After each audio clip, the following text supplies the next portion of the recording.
Moitos españois escoitaron falar por primeira vez de Estonia cando o 25 de maio de 2002 Rosa López, a flamante gañadora de Operación Triunfo, se subiu ao escenario do Saco Surhal de Tallinn para cantar o seu celebérrimo Europe's Living a Celebration.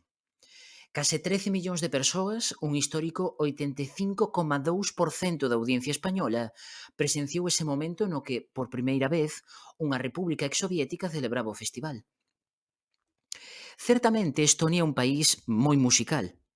Dende que debutou en Eurovisión no ano 1993, organizou o seu propio certame para elixir representante, o Eurolaul, que en 2009 se converteu no actual Istilaul, que significa canción estoniana, e no que se exhibe unha extraordinaria variedade de candidaturas para un país de pouco máis dun millón de habitantes. Unha das cousas que habitualmente se lle achacou a esta preselección foi a de contar con candidaturas moi alternativas e transgresoras para que finalmente acabasen elixindo un pouco o máis random. Pero xa o pasado ano Estonia comezou a derrubar ese conservadurismo e en 2025 literalmente botárono polo retrete. O responsable? Pois un auténtico fenómeno de masas no país, un tal Thomas Tamemets, que é máis coñecido por Tommy Cash, ou tamén por outro pseudónimo que a min persoalmente me chifla, que é o de Kanye East. De orixe rusa, Tommy foi un rapaz, vamos a dicir, problemático. Persecucións policiais, drogas, abandono escolar, e a música foi a súa vía de escape.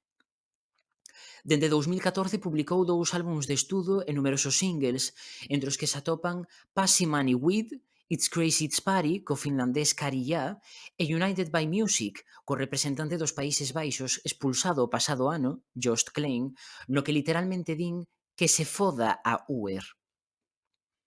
E seguindo esa liña irreverente, provocadora e de contido moi explícito, este autodenominado rapeiro postsoviético decidiu asaltar Eurovisión con Espresso Macchiato, un tema no que se recollen todos os estereotipos italianos, dende o café, a pasta e a mafia na súa letra até o propio son do tema, que lembra un pouco o das típicas cancións napolitanas.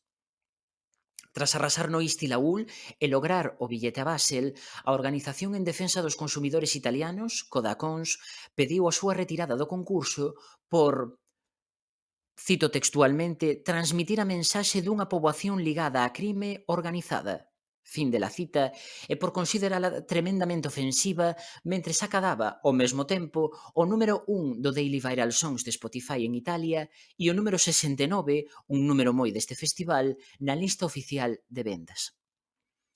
Tras esta polémica e o feito de que a televisión estoniana retirara a actuación da preselección durante varios días, tanto da súa canle de YouTube como da canle de Eurovisión, o artista continuou na carreira eurovisiva coa publicación do videoclip, realizado pola rusa Alina Pasok, autora tamén do vídeo de Uno dos Little Big, que é o máis visto da canle de YouTube de Eurovisión, con 293 millóns de reproducións.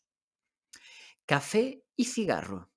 Delicioso aroma musical ou figurita de barro. Espresso Macchiato, de Johannes Naukarinen e Thomas Tamemets. Canta Tommy Cash, Estonia.